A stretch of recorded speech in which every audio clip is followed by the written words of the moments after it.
पढ़ना चाहते तो आप यहां देख सकते हैं, Bharat artificial intelligence based open AI के लिए चैट जीपीटी और गूगल के बार्ड जैसे अन्य एआई प्लेटफॉर्म को रेगुलेट करने की योजना बना रहा है, क्योंकि G7 देशों के डिजिटल मंत्रियों ने गंभीर रूप से इस पर चिंता व्यक्त की थी।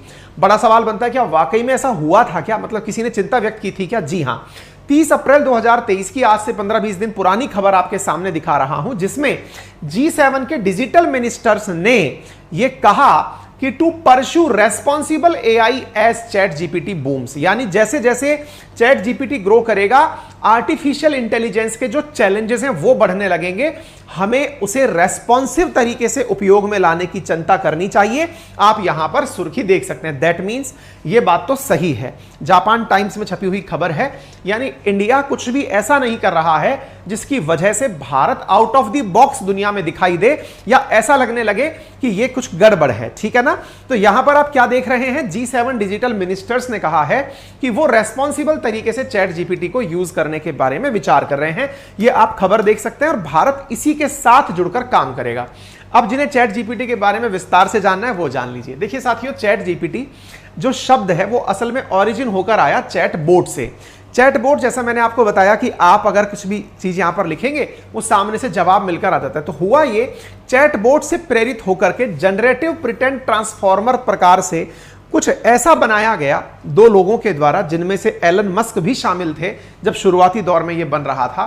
कुछ लोगों के द्वारा ओपन एआई नामक कंपनी के नाम से एक काम किया गया, जिसमें कि इतना कंटेंट डाला गया कि वो कंटेंट इंसानों की तरह आपके सवालों का जवाब देने लगा। इसमें बहुत सारी मेहनत लगी। जैसे ही ये लॉन्च हुआ, लोगों ने इसे हाथों हाथ लिया। जानकर आश्चर्य होगा कि 5 दिनों में चैट जीपीटी के 10 लाख से ज्यादा यूजर हो गए। जहां व्हाट्सएप के 2 साल में जाकर 10 लाख यूजर हुए थे, ये 5 दिन के अंदर 10 लाख यूजर कर लिया था। इंटरेस्टिंगली, इसने, अगर आप खबर देखें यहां पर, तो आप देख सकते हैं 3 महीने के अंदर चैट जीपीटी को 100 मिलियन यूजर मिल गए। ये बहुत बड़ा नंबर होता है, 3 महीने के अंदर 100 मिलियन यूजर होना। यह अपने आप में दर्शाता है कि लोगों ने इसे कितना पॉजिटिवली लिया। अच्छा, अब पॉजिटिवली लिया तो इसके अंदर कुछ ऐसी विशेषताएं होंगी जिसकी वजह से इसको ऐसा पॉजिटिव लिया होगा। बिल्कुल, विशेषताएं ये हैं कि यदि आप इससे कैसा भी सवाल पूछते हैं जो इसकी मेमोरी में डाला हुआ है, तो ये जवाब आपको एक ही बार में देगा। जैसे गूगल पर क्या होता है ना, गूगल पर आप अगर कोई सवाल पूछते हैं, मैं आपको यह भी बताऊंगा कैसे इसको यूज कर सकते हैं आप, तरीका भी सिखाऊंगा।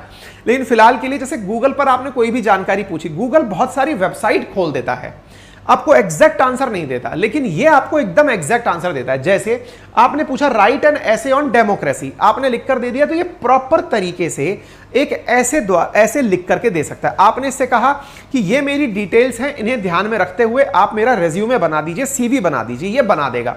आप इसको जो काम देंगे, आप कहेंगे इसके लिए कोडिंग लिख दो, तो ये कोड लिख करके दे देगा। इवन इसके पास में जो जानकारियां हैं वो चूंकि फीड की हुई हैं, और 2021 के अंत में इसमें जानकारियां समाप्त कर दी गई थी, उसके बाद अभी धीरे धीरे अपडेट करने का प्रयास चल रहा है। तो इसमें जो प्री फीडेड टेक्स्ट है उसमें रशिया यूक्रेन का वॉर नहीं है, इस वजह से ये उसके बारे में जानकारी नहीं दे पाता है। कोई इससे ये पूछ ले कि कुकर बॉम्ब कैसे बनाया जाता है, तो इसने अपने आप को रेगुलेट किया हुआ है।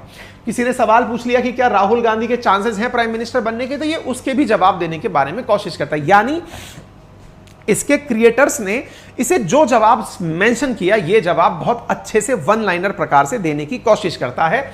और ये पूरी जानकारी इसके अंदर 570 जीबी डेटा के अंदर डली हुई है, 300 अरब शब्द इसके अंदर डाले गए हैं, ठीक है ना। 2021 तक की इसके अंदर जानकारी जानी गई है। अच्छा, बनाया किसने? क्योंकि ये प्रश्न अब आने वाली परीक्षाओं में one liner one day examinations में पूछी जाएगी। तो सैम ऑल्टमैन ने ट्विटर के मालिक एलन मस्क के साथ मिलकर के 2015 में इसे बनाया था। हालांकि एलन मस्क बाद में इसमें से बाहर हो गए, लोगों ने इसके अंदर इंटरेस्ट लेना शुरू किया। तो 2019 में माइक्रोसॉफ्ट, जो आपकी लैपटॉप निर्माता कंपनी है, जो आपकी विंडोज निर्माता कंपनी है, उसे लगा कि क्यों ना ऐसा किया जाए कि हम जिस प्रकार से गूगल केवल सर्विस देकर के इतनी बड़ी कंपनी बन गया, तो हम चैट जीपीटी को खरीदकर गूगल का रिप्लेसमेंट बना दें।